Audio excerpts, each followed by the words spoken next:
Sore itu, suasana Istana Bogor terasa tenang. Burung-burung berkicau di pepohonan rindang, sementara udara sejuk merayap melalui jendela kaca besar ruang kerja. Di atas meja kayu jati yang kokoh, seorang ajudan meletakkan sebuah amplop bersegel emas dengan penuh hati-hati. Jokowi yang sedang menatap keluar jendela berbalik perlahan, menatap benda kecil namun penuh arti itu. Tangannya mengambil amplop tersebut, merasakan tekstur kertasnya yang berbeda dari undangan biasa. Ada sesuatu yang khas, seolah kertas itu membawa aroma perjalanan panjang melintasi samudera. Dengan hati-hati, ia membuka segelnya. Dalam sekejap, matanya menangkap tulisan rapi berlogo Bloomberg New Economy Forum. Senyum tipis pun muncul di wajahnya, tanda kesadaran akan undangan yang tak setiap orang bisa peroleh. Tulisan di dalam surat itu terasa sederhana, namun penuh bobot. Ia resmi ditunjuk sebagai anggota Dewan Penasihat Global, sebuah forum elit yang dihuni oleh mantan presiden, perdana menteri, ekonom, dan tokoh bisnis dunia. Jokowi menarik napas dalam-dalam, mengingat perjalanannya yang panjang dari kota kecil Solo hingga akhirnya kini dipanggil dunia untuk berdiri di panggung global. Di ruang itu, waktu seolah berhenti sesaat. Ajudan yang tadi menyerahkan surat menatap dengan rasa bangga, meski tak mengucapkan sepatah kata pun. Keheningan justru membuat momen itu semakin megah. Jokowi menyandarkan tubuhnya ke kursi, lalu menatap surat itu sekali lagi. Ada rasa syukur, tetapi juga tanggung jawab yang menggelayuti pikirannya. Ia teringat masa-masa ketika masih menjadi pengusaha mebel sederhana. Betapa perjalanan hidup penuh liku membawa dirinya dari ruang kerja kecil beraroma kayu hingga kini menerima panggilan untuk duduk bersama tokoh dunia. Kontras itu begitu tajam, namun sekaligus indah, sebuah narasi hidup yang tak pernah ia bayangkan. Di luar, awan mulai bergeser, membuka cahaya matahari yang menyinari halaman istana. Cahaya itu masuk melalui kaca besar, mengenai wajah Jokowi yang masih menatap surat tersebut. Ia membisikkan doa singkat, memohon agar langkah berikutnya tidak hanya membawa kebanggaan pribadi, tetapi juga nama besar Indonesia di mata dunia. Tak lama kemudian, telepon di meja berdering pelan. Seorang staf dari Kementerian Luar Negeri melaporkan bahwa media internasional sudah mulai menulis tentang penunjukan itu. Jokowi hanya tersenyum, menanggapinya dengan kalimat singkat, "Kita tidak perlu berlebihan, ini untuk Indonesia, bukan untuk saya." Meski ucapannya sederhana, kalimat itu menyimpan filosofi panjang yang selalu ia pegang. Baginya, jabatan atau penghargaan hanyalah sarana untuk memberi manfaat lebih besar bagi rakyat. Kini, kesempatan itu datang dari panggung global, dan ia harus memastikan bahwa Indonesia tak sekadar menjadi penonton, melainkan pemain utama. Langkah-langkah di lorong istana mulai terdengar. Beberapa staf senior mendekat, ingin mengucapkan selamat sekaligus mendengar langsung kabar tersebut dari mulut Jokowi. Namun sebelum mereka sempat bertanya, Jokowi hanya menunjukkan surat itu dengan senyum ringan. Aura kebanggaan langsung terasa memenuhi ruangan. Di balik kesederhanaannya, undangan itu adalah penanda babak baru dalam perjalanan seorang anak bangsa. Dari ruang kerja yang hening di Bogor, gema kisah ini perlahan menyebar ke seluruh negeri dan dunia. Sebuah awal dari panggung yang lebih besar, di mana nama Indonesia akan bergema bersama suara-suara dunia lainnya. Kabar mengenai undangan Jokowi untuk duduk di Dewan Penasihat Global Bloomberg New Economy menyebar cepat, bahkan sebelum surat resmi itu dipublikasikan ke publik. Dari ruang rapat kementerian hingga meja warung kopi, orang-orang membicarakan hal yang sama, dunia memberi panggung terhormat bagi mantan Presiden ke-7 Republik Indonesia. Di Senayan, sejumlah politisi menggelar pertemuan darurat. Ada yang memandang pencapaian itu sebagai kebanggaan nasional, tetapi tak sedikit pula yang menanggapinya dengan nada sinis. Itu hanya simbolis, ujar seorang anggota dewan dengan nada meremehkan. Namun, suaranya tenggelam di tengah arus pujian yang mengalir deras dari rakyat. Sementara itu, di media sosial, hashtag tagar Indonesia Mendunia langsung menduduki posisi teratas. Ribuan warganet mengunggah foto-foto Jokowi dari masa kepemimpinan hingga saat ini, membandingkan perjalanan hidupnya dengan tokoh-tokoh besar dunia. Bagi mereka, undangan itu bukan sekadar kehormatan individu, melainkan cermin bahwa Indonesia diakui sebagai negara dengan peran penting. Di sebuah desa kecil di Sragen, seorang petani duduk bersama teman-temannya di pos ronda. Mereka menyimak berita dari radio tua. Suaranya bergetar ketika mendengar nama Jokowi disebut sejajar dengan pemimpin dunia lain.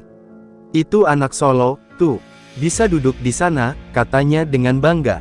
Rasa haru memenuhi wajahnya, seolah keberhasilan itu adalah milik mereka juga. Di Ambon, seorang nelayan pulang dari laut membawa tangkapan sederhana. Ia berhenti sejenak di warung kopi pelabuhan, menatap layar televisi yang menayangkan breaking news tentang Jokowi. Senyumnya lebar, meski hidupnya penuh kesulitan. "Kalau orang dari negeri kita bisa bicara di forum dunia, berarti kita ini tidak diremehkan lagi," ucapnya pelan. Di Jakarta, mahasiswa-mahasiswa berdiskusi hangat di kantin kampus. Mereka menilai keterlibatan Jokowi akan membuka ruang baru bagi negara berkembang untuk bersuara lebih lantang. Salah satu dari mereka bahkan menyebutnya sebagai tonggak sejarah baru, karena biasanya forum global lebih banyak diisi tokoh dari Barat. Kini, ada wajah Asia Tenggara yang tampil di sana. Pujian juga datang dari komunitas diaspora di luar negeri. Di London, Berlin, hingga Tokyo, warga Indonesia mengunggah foto bendera merah putih dengan keterangan penuh rasa bangga. Mereka merasakan bahwa identitas Indonesia kini semakin kuat di kancah internasional. Jokowi dianggap sebagai simbol kesederhanaan yang berhasil menembus lingkaran elit dunia. Meski demikian, suara kritis tetap bergema. Sebagian akademisi mengingatkan bahwa posisi itu harus dimanfaatkan secara nyata, bukan hanya untuk pencitraan. Panggung global ini harus menjadi sarana memperjuangkan kepentingan rakyat, terutama dalam isu pangan, energi, dan perubahan iklim, kata seorang profesor di Universitas Indonesia. Kritik itu bukan untuk merendahkan, melainkan pengingat agar momentum ini tak disia-siakan.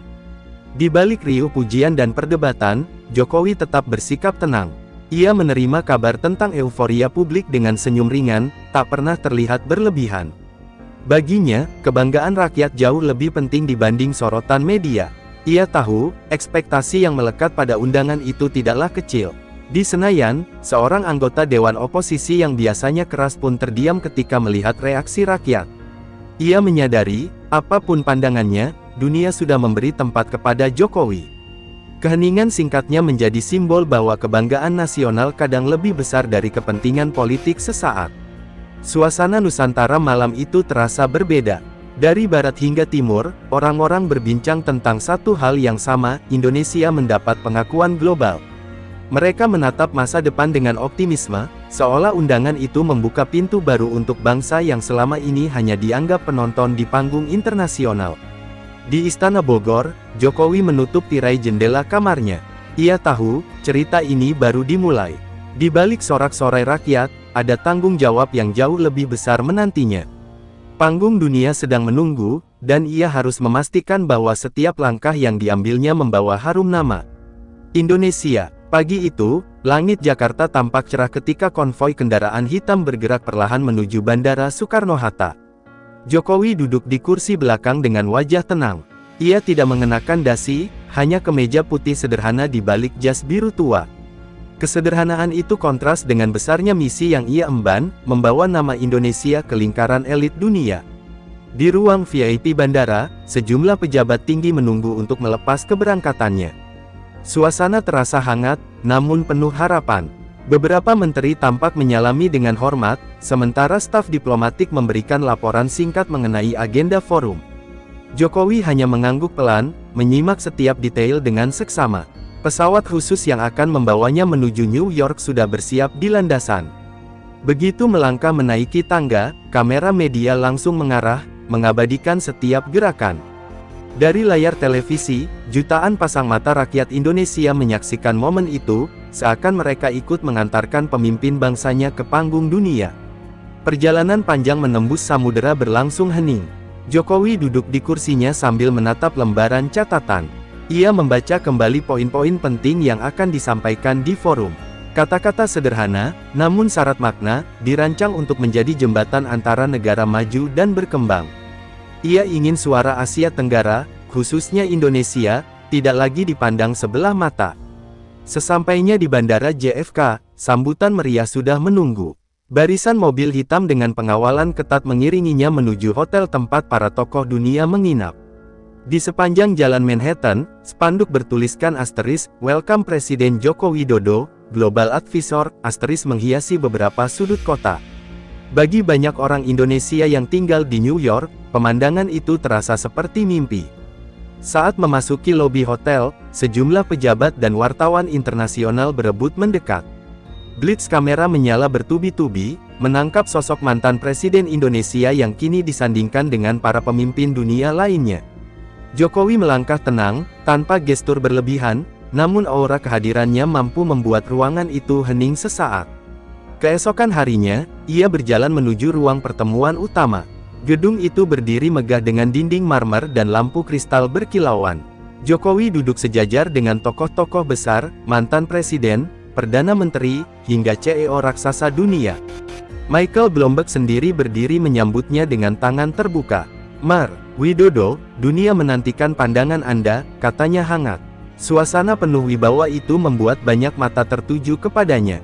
Meski berasal dari negara berkembang, ia duduk di kursi yang sama dengan mereka yang selama ini memegang kendali ekonomi dunia. Kontras itu justru menghadirkan pesona tersendiri. Seorang jurnalis asing berbisik pada rekannya, dia tampak sederhana, tapi ada keyakinan kuat di wajahnya. Di sela jeda acara, beberapa tokoh dunia menyapanya. Mereka membicarakan isu energi hijau, ketahanan pangan, hingga transformasi digital. Jokowi mendengarkan dengan penuh perhatian, lalu menjawab seperlunya. Ucapannya singkat, namun langsung menyentuh inti persoalan. Itulah gaya khasnya, tidak bertele-tele, namun jelas dan membumi. Di luar gedung, media internasional sibuk menyiarkan berita tentang kehadirannya.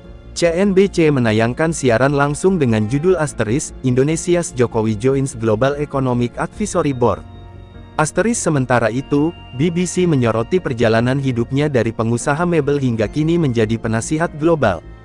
Dunia terpesona dengan kisah sederhana yang berbuah besar. Malam harinya, Jokowi kembali ke kamar hotel. Ia berdiri di depan jendela besar, menatap gemerlap lampu kota New York. Bayangan perjalanan panjang hidupnya melintas di benaknya. Dari jalanan Solo hingga menjejakkan kaki di forum elit dunia, semua seakan membentuk garis takdir yang indah. Ia berbisik pada dirinya sendiri, "Ini bukan tentang saya, ini tentang Indonesia." Dalam keheningan malam itu, Jokowi tahu bahwa esok hari akan menjadi ujian. Forum ini bukan sekadar panggung seremonial, melainkan kesempatan untuk menunjukkan bahwa Indonesia mampu memberi arah dalam percakapan global. Dengan hati mantap, ia bersiap menorehkan babak baru bagi bangsanya. Pagi itu, udara New York terasa segar. Jokowi melangkah keluar dari hotel dengan setelan rapi, jas biru gelap dipadu dasi merah sederhana. Kendaraan hitam yang membawanya menuju lokasi forum bergerak melewati jalanan kota yang sudah ramai. Di luar jendela, gedung-gedung pencakar langit menjulang, seakan menyambut kedatangannya ke arena besar tempat masa depan dunia dibicarakan. Gedung pertemuan itu berdiri megah, dinding marmer berkilauan dan bendera berbagai negara berkibar di depannya. Saat Jokowi memasuki pintu utama, sorot kamera segera menghujani langkahnya. Ia tetap berjalan dengan tenang, menyalami beberapa pejabat protokol yang sudah menunggu. Di dalam, atmosfer formal langsung terasa, seolah setiap inci ruangan dipenuhi energi diplomasi. Di ruang utama, kursi-kursi disusun melingkar membentuk meja bundar.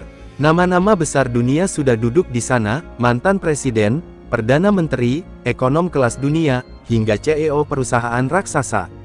Michael Bloomberg berdiri menyambutnya secara langsung. "Selamat datang, Mar Widodo. Kami merasa terhormat dengan kehadiran Anda," ucapnya hangat. Jokowi menyalami Bloomberg sambil mengangguk ringan. Ia kemudian duduk di kursi yang telah disiapkan, sejajar dengan para tokoh internasional. Pemandangan itu membuat banyak orang terkesima, seorang mantan presiden dari Asia Tenggara kini duduk setara dengan para raksasa ekonomi global. Ketika pertemuan dimulai, pembicaraan bergulir mengenai kondisi dunia pasca pandemi, krisis energi, dan ketidakpastian geopolitik. Beberapa tokoh berbicara panjang lebar dengan bahasa teknis yang rumit. Jokowi mendengarkan dengan seksama, sesekali mencatat poin penting di buku kecil yang selalu dibawanya.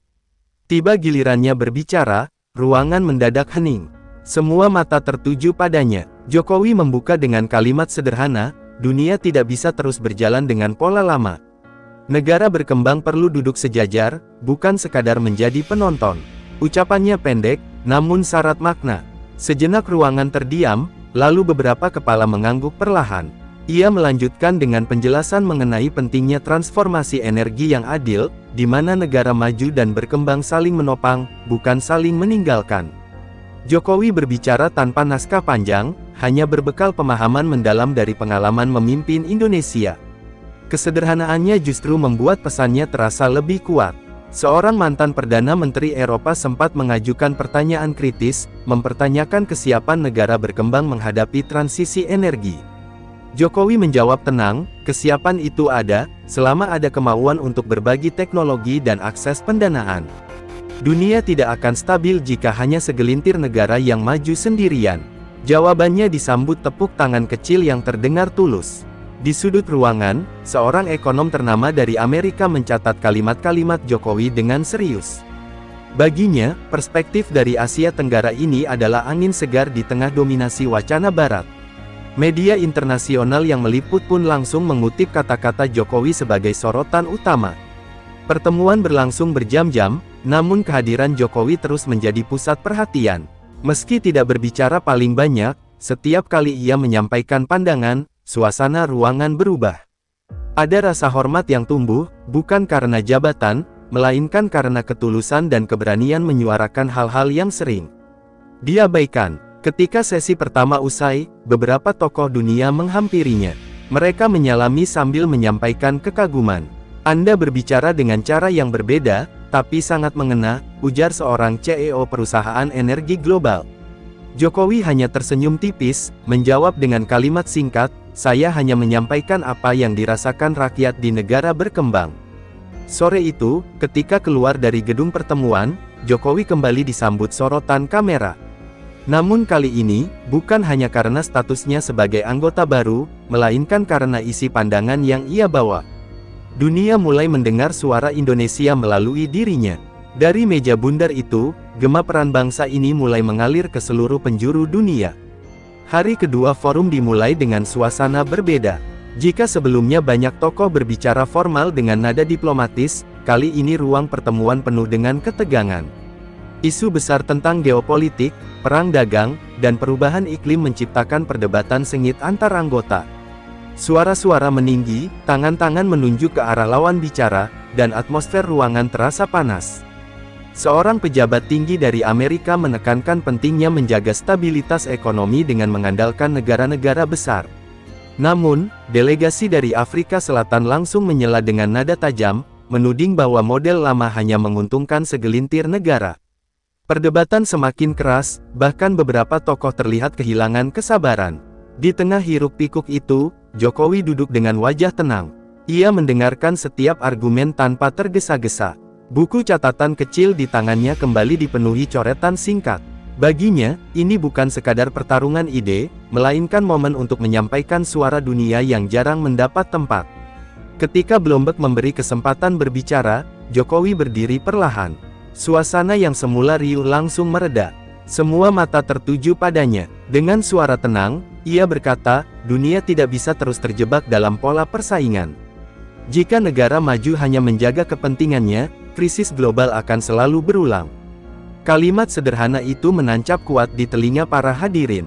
Ia kemudian menambahkan, negara berkembang bukan beban, melainkan mitra. Kami punya sumber daya, tenaga kerja, dan pasar yang luas. Yang kami butuhkan hanyalah kesempatan untuk berdiri sejajar.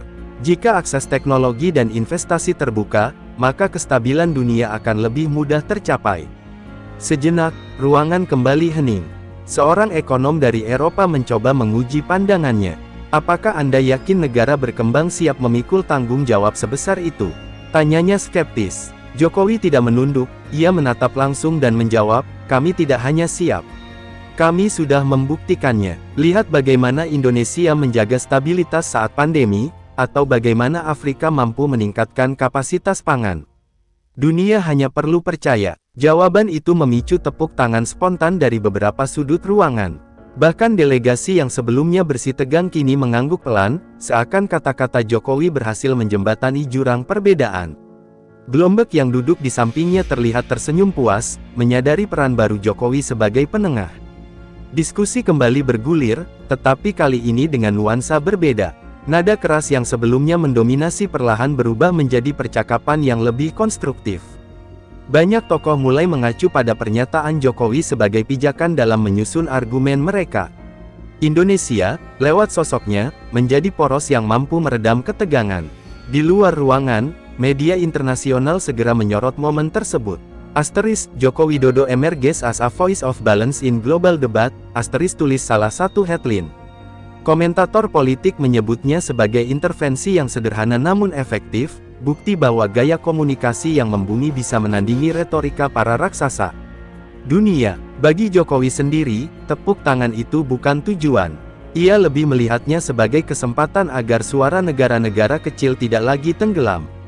Dalam hatinya, ia berdoa semoga setiap kata yang keluar mampu membuka jalan untuk dunia yang lebih adil. Sore harinya, saat meninggalkan ruang pertemuan, beberapa tokoh dunia menghampirinya. Mereka mengajak berjabat tangan, bahkan ada yang meminta waktu khusus untuk berdiskusi lebih jauh. Jokowi hanya menanggapinya dengan senyum tipis, menyadari bahwa langkah kecil di forum ini bisa membuka pintu besar bagi Indonesia. Dan malam itu, ketika ia kembali menatap kota New York dari balik jendela hotel, Jokowi tahu perjalanannya baru saja memasuki babak penting. Ia tidak hanya menjadi anggota forum, tetapi juga suara alternatif yang mulai didengar. Dunia akhirnya membuka telinga untuk mendengar pandangan dari Asia Tenggara. Keesokan paginya, dunia dikejutkan oleh deretan tajuk utama media internasional. Joko Widodo brings fresh voice to global economy, terpampang besar di laman depan Bloomberg. Financial Times menulis, a simplicity touches through complexity, BBC bahkan menayangkan liputan khusus, menyebut mantan Presiden Indonesia sebagai figur penyeimbang dalam perdebatan global. Berita itu segera menyebar ke seluruh penjuru Indonesia. Di warung kopi, terminal bus, hingga layar ponsel, orang-orang membaca dengan mata berbinar. Rasa bangga membuncah, seakan nama Indonesia yang selama ini kurang diperhitungkan, kini berdiri di panggung terhormat dunia. Di Senayan, politisi yang kemarin meremehkan pencapaian itu mulai terdiam. Suara rakyat yang bergema di media sosial membuat mereka enggan lagi bersuara sinis. Seorang anggota dewan yang dikenal kritis bahkan mengakui, "Saya tidak menyangka ucapan Jokowi akan mendapat sorotan sebesar ini." Sementara itu, di kampus-kampus, mahasiswa mendiskusikan liputan tersebut dengan penuh antusiasme. Mereka membaca artikel dari luar negeri, lalu membandingkan dengan pandangan akademik mereka. Ini bukan hanya soal Jokowi, tapi soal Indonesia yang akhirnya punya tempat di meja besar dunia, ujar seorang mahasiswa dengan semangat menyala. Media lokal juga tak ketinggalan. Televisi menayangkan potongan pidato Jokowi berulang-ulang, menyorot tepuk tangan yang muncul setelah ia berbicara. Surat Kabar Nasional menulis judul penuh kebanggaan, dari Solo ke New York, suara Indonesia menggema. Di desa-desa, kisah itu diceritakan dengan gaya mereka sendiri. Seorang guru sekolah dasar di Lombok mengangkat artikel berita ke depan kelas, menunjukkan kepada murid-muridnya bahwa pemimpin dari negeri mereka mampu bersuara di forum global. Anak-anak mendengar dengan mata berbinar, membayangkan suatu hari bisa mengikuti jejak yang sama. Di dunia maya, #tagar Indonesia Mendunia kembali mendominasi. Ribuan warganet mengganti foto profil dengan bendera merah putih. Mereka menulis pesan bangga bahwa dunia akhirnya mendengar suara dari tanah air. Seolah-olah kemenangan Jokowi adalah kemenangan kolektif seluruh bangsa. Sementara itu, delegasi asing yang hadir di forum turut memberikan komentar. Seorang mantan Presiden Amerika Latin memuji Jokowi sebagai jembatan antara utara dan selatan. Seorang tokoh bisnis dari Jepang menyebut gaya komunikasinya sebagai angin segar yang menembus retorika kaku. Ucapan itu semakin menegaskan bahwa pengaruhnya tidak bisa diremehkan. Jokowi menerima semua kabar itu dengan tenang. Ia mendengar laporan stafnya tentang sorotan media internasional, lalu hanya menjawab singkat, "Yang penting, Indonesia didengar." Kalimat sederhana itu kembali menjadi kutipan banyak media, memperkuat citranya sebagai sosok yang rendah hati. Namun, di balik ketenangan itu, ia menyadari satu hal, perhatian dunia tidak boleh berhenti pada pujian. Ia ingin momentum ini menjadi pintu bagi Indonesia untuk terus didengar, bukan hanya sekali, tetapi berulang kali. Kesempatan yang langka ini harus diubah menjadi pengaruh yang nyata. Malamnya, ketika berdiri di balkon hotel, ia menatap gemerlap lampu kota New York dengan perasaan syukur. Ia membayangkan wajah-wajah rakyat Indonesia yang bangga dari kejauhan. Dalam hati, ia berjanji akan menggunakan panggung ini sebaik mungkin demi kepentingan bangsa. Nama Indonesia telah menggema, menembus batas benua dan bahasa. Namun bagi Jokowi, gema itu hanyalah awal. Esok hari, ia harus kembali menegaskan bahwa suara sederhana dari negeri kepulauan bisa memberi arah bagi dunia yang sedang mencari keseimbangan.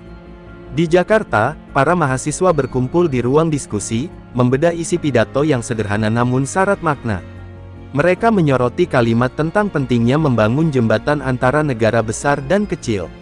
Ini bukan sekadar diplomasi, ini visi tentang dunia yang lebih adil, ucap seorang mahasiswa hukum dengan nada penuh keyakinan. Di sebuah sekolah menengah di Papua, seorang guru menceritakan kepada murid-muridnya tentang momen Jokowi di forum global.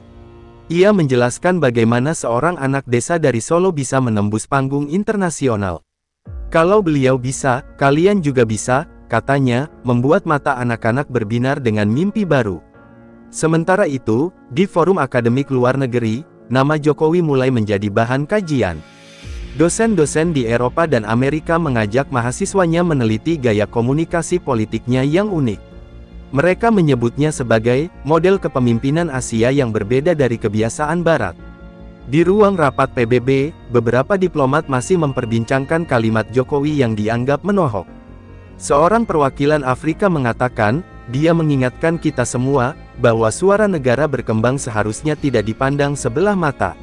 Ucapan itu disambut anggukan dari perwakilan lain. Kabar itu sampai ke telinga rakyat kecil di pelosok. Di pasar tradisional, pedagang sayur tersenyum bangga ketika mendengar pembeli menyebut Indonesia sedang dibicarakan di dunia internasional. Berarti kita nggak kalah sama negara besar, ujar seorang ibu sambil menimbang cabai. Generasi muda di media sosial semakin aktif. Mereka mulai membuat konten edukasi, menyalin potongan pidato Jokowi dan membagikannya dengan gaya kreatif. Video-video itu viral, membentuk gelombang kesadaran baru bahwa Indonesia memiliki potensi lebih dari sekadar penonton dalam percaturan global. Jokowi, yang kembali membaca laporan dari stafnya, hanya mengangguk pelan. Ia tahu, apa yang sedang tumbuh di tengah masyarakat jauh lebih penting daripada sorotan kamera. Warisan sesungguhnya bukan pada pidatonya, melainkan pada kesadaran rakyat bahwa mereka bisa percaya diri berdiri sejajar dengan bangsa manapun. Di kalangan pengusaha muda, pidato itu menjadi semacam motivasi. Mereka mulai berbicara tentang memperluas jaringan ke luar negeri, membawa produk lokal ke pasar global. Semangat itu muncul bukan karena janji politik, melainkan karena contoh nyata yang baru saja ditunjukkan Jokowi di forum internasional. Para petani pun ikut merasakan. Di Jawa Tengah, seorang kelompok tani mendengar berita itu dari radio desa. Mereka berkata, kalau suara kita bisa sampai ke luar negeri lewat pemimpin kita, berarti hasil bumi kita juga pantas bersaing di dunia. Ucapan itu sederhana, tapi penuh makna. Malam harinya, Jokowi merenung di ruang kerjanya. Ia menyadari bahwa masa jabatannya telah lama usai, namun pengaruh dari kata-katanya justru semakin meluas. Ia tersenyum kecil, lalu berkata pada dirinya sendiri, kalau ada yang tertinggal dari saya, semoga itu keberanian untuk percaya diri. Warisan itu kini hidup di hati jutaan orang.